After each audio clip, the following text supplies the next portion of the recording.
నుంచి మనం చాలా మందిని ఫిట్స్ అనగానే తాళం చెవులు గుర్తొస్తాయి. సో ఫిట్స్ కి తాళం చెవులకి అవినాభావ సంబంధం ఉంది. మనలో చాలా మందికి ఫిట్స్ రాగానే చేతిలో తాళం పెట్టాలి లేక ఐరన్ రాడ్ పెట్టాలి అనే అపోహ ఉంది. ఇది కేవలం అపోహ మాత్రమే.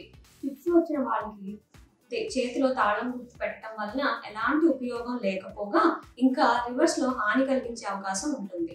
సో మీరు రోడ్ మీద వెళ్తున్నప్పుడు కానీ బస్ స్టాండ్ లేదా రైల్వే స్టేషన్ లో కానీ ఎవరికైనా ఫిట్స్ వచ్చి పడిపోతే ఎలాంటి ప్రాథమిక చికిత్స అందించాలో ఇప్పుడు తెలుసుకుందాం. సో ఇలా ఎవరన్నా ఫిట్స్ తో కొట్టుకుంటూ పడిపోయినట్టు మీరు గమనిస్తే వాళ్ళని వెంటనే ఎడమ వైపు తిప్పి పడుకోబెట్టాలి. వాళ్ళ దుస్తులు టైట్ గా ఉన్నట్టయితే వాటిని కొంచెం లూజ్ చేయాలి.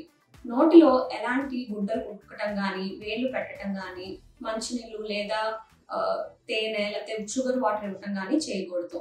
వాళ్ళ దగ్గరలో పరిసరాల్లో హాని కలిగించే వస్తువులు అంటే వైర్స్ లేకపోతే రాడ్స్ అలాంటివి ఏమైనా ఉంటే కూడా క్లియర్ చేయాలి.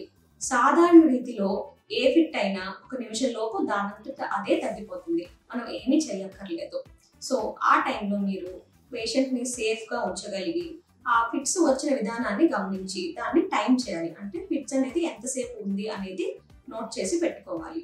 ఇలా 1 నిమిషం లోపల పేషెంట్ తనంత తానే కోలుకుంటాడు. ఇలా కోలుకున్న తర్వాత ఒక 5 నుంచి 10 నిమిషాల వరకు కొంచెం కన్ఫ్యూజ్డ్ గా ఉండే ఛాన్స్ ఉంది. సో అది అయిపోయిన తర్వాత వాళ్ళు తిరిగి మామూలు స్థాయికి చేరుకుంటారు. నేను చెప్పిన విధంగా ఈ టిప్స్ ని ఫాలో అయ్యి పేషెంట్ ని సేఫ్ గా ఉంచి వాళ్ళు కోలుకున్న తర్వాత అవసరమైతే అంబులెన్స్ కి కాల్ చేయడం కానీ డాక్టర్ వద్దకు పంపించడం కానీ చేయండి.